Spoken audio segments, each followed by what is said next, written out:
XL டிஜிட்டலாக எப்படி byte rice பண்ணுறது அப்படின்னு பார்க்கலாம். கிளியரன்ஸ் இல்லாமல் இருக்குது அப்படின்னா, இப்போ ஃபுல் மூத்தில் நம்ம பைட் ரைஸ் பண்ணுறோம். பைட் ரைஸ் பண்ணும்போது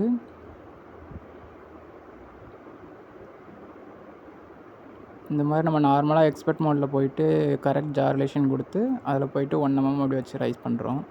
அப்படி ரைஸ் பண்ணும்போது பார்த்திங்கன்னா அது வந்துட்டு ஈவனாக ஜா வந்து மேலே ரைஸ் ஆகுது. பட் இந்த மாதிரி நமக்கு வந்து ரைஸ் ஆகக்கூடாது. இது வந்துட்டு தப்பு. எப்படி ரைஸ் பண்ணணும்னா ஆர்டிகுலேட்டர் மாடியூல் யூஸ் பண்ணி இந்த மாதிரி நம்ம ரைஸ் பண்ணுறது தான் கரெக்டாக இருக்கும்.